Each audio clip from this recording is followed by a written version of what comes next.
할렐루야, 수원이 아닌 교회 성도 여러분, 따치 묵상 오늘의 말씀에 참여하고 계신 모든 여러분, 지난밤도 평안하셨습니까? 복된 목요일 아침입니다. 오늘도 변함없이 주님의 말씀과 함께 동행하며 승리하는 귀하고 복된 하루가 되시길 바랍니다. 오늘 주님께서 저희들에게 주시는 본문 말씀 마태복음 22장 15절에서 22절까지의 말씀입니다. 하나님의 형상, 온전한 드림의 신비라는 제목으로 오늘과 함께 또 은혜를 나누도록 하겠습니다. 먼저 본문 마태복음 22장 15절에서 22절까지의 말씀 한 목소리로 함께 봉독한 후에 계속해서 말씀 이어가도록 하겠습니다. 마태복음 22장 15절에서 22절 말씀. 이에 바리새인들이 가서 어떻게 하면 예수를 말의 올무에 걸리게 할까 상의하고 자기 제자들을 헤롯 당원들과 함께 예수께 보내어 말하되 선생님이여 우리가 아노니 당신은 참되시고 진리로 하나님의 도를 가르치시며 아무도 꺼리는 일이 없으시니 이는 사람을 외모로 보지 아니하심이니이다. 그러면 당신의 생각에는 어떠한지 우리에게 이르소서. 가이사에게 세금을 바치는 것이 옳으니이까 옳지 아니하니이까 하니 예수께서 그들의 악함을 아시고 이르시되 외식하는 자들아 어찌하여 나를 시험하느냐.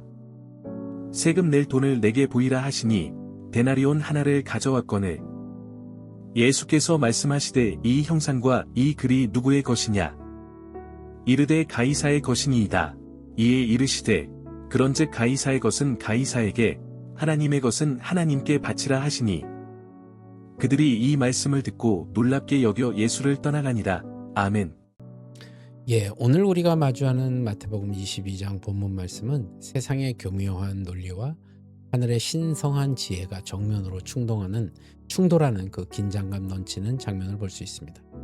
본문에는 평소 물과 기름처럼 절대 섞일 수 없었던 두 집단, 즉 민족주의적 신념을 가진 바리새인들과 친로마 정치 세력인 헤롯 당원들이 등장하게 됩니다. 이들은 오직 예수 제거라는 그 공동의 목적을 위해서 비겁한 동맹을 맺고 주님을 향해 치명적인 질문의 덫을 던지고 있습니다. 가이사에게 세금을 바치는 것이 옳으니까 옳지 않으니까 라는 이 질문, 이 외통수의 함정에서 예수님은 세상을 놀라게 한 대답을 통해서 그리스도인이 지녀야 할 진정한 소속감과 삶의 우선순위가 무엇인지를 선포하고 있습니다. 바리새인과 헤롯 당원들이 던진 질문은 단순한 조세제도의 시비를 묻는 것이 아니었습니다. 만약 예수님이 세금을 바치지 말라라고 하셨다면 로마에 대항하는 반역자가 되었을 것이고, 반대로 바치라고 하셨다면 유대민족의 자존심을 짓밟는 배신자로 낙인이 찍혔을 겁니다.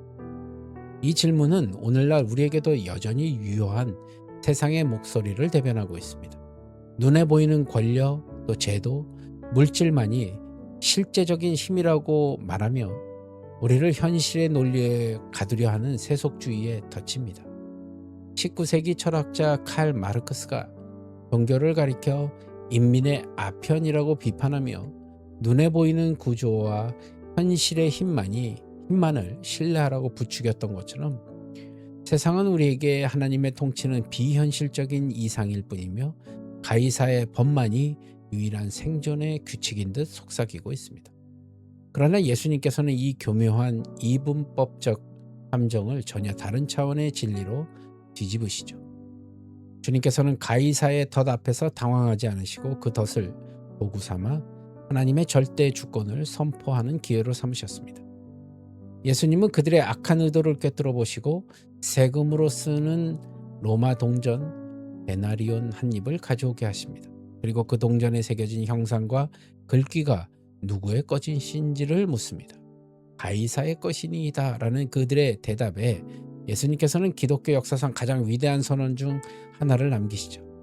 그런즉 가이사의 것은 가이사에게, 하나님의 것은 하나님께 바치라. 여기서 우리는 예수님의 대답이 지닌 깊은 중의성을 읽어내야 합니다.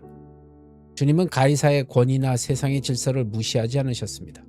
우리가 발을 딛고 사는 사회의 구성원으로서 국가에 대한 책무를 다하는 것은 그리스도인의 마땅한 자세입니다. 그러나 주님은 가이사라는 존재 역시 하나님의 주권 아래에 있는 일시적인 권력임을 분명히 하셨습니다.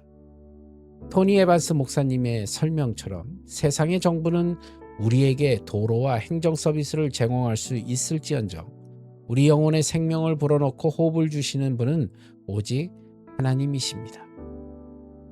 가이사가 주인 노릇하는 것처럼 보이는 이 땅의 화폐와 경제 논리 속에서도 그리스도인은 모든 것을 창조하시고 다스리시는 하나님을 궁극적인 주인으로 고백하며 살아야 한다는 그런 뜻입니다.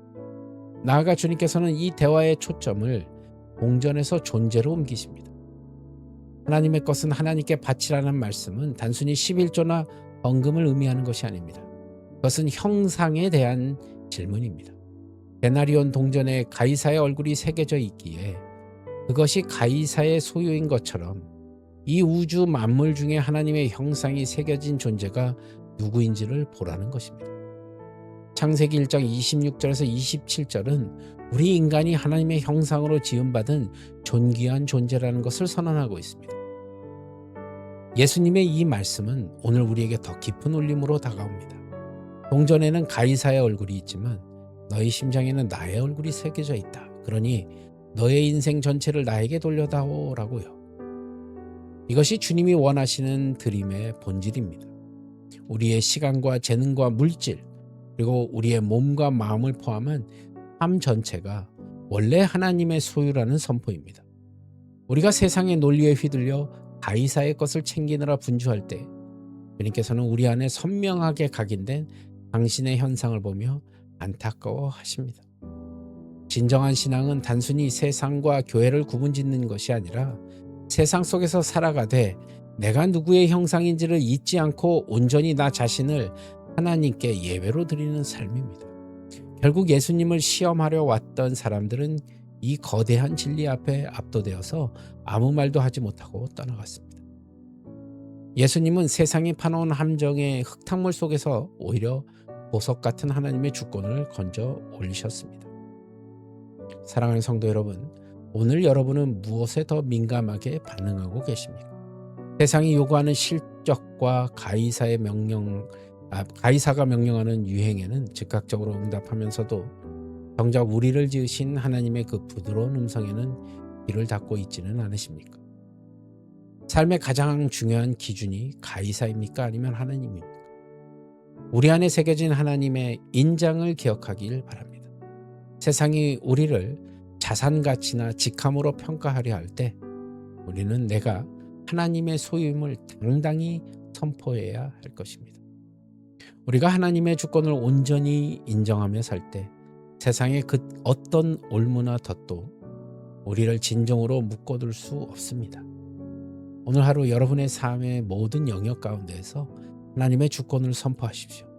여러분의 재능과 물질이 단순히 가이사의 세상을 풍요롭게 만드는 도구로만 쓰이는 것이 아니라 하나님의 영광을 드러내는 찬송의 도구가 되게 하십시오. 여러분의 모든 호흡과 발걸음이 하나님께로 온전히 향할 때 하나님께서 친히 당신의 형상인 여러분의 삶을 가장 존귀하고 풍성하게 빚어가실 것입니다. 주님의 통치 아래 누리는 진정한 자유와 평강이 여러분의 가정과 일터 그리고 심령의 모든 자리에 충만하시기를 우리 주 예수 그리스도 이름으로 간절히 축복합니다. 기도하겠습니다. 주님, 오늘도 주신 말씀을 감사드립니다. 주님께서 저희들에게 온전히 주심 같이 저희도 모든 것을 주님께 드리며 주님 앞으로 나아가는 그런 삶을 살 수 있도록 주님 인도하여 주시옵소서. 오늘 하루의 삶도 온전히 주님께 의탁하오며 나사렛 예수 그리스도 받들어 간절히 기도드리옵나이다. 아멘.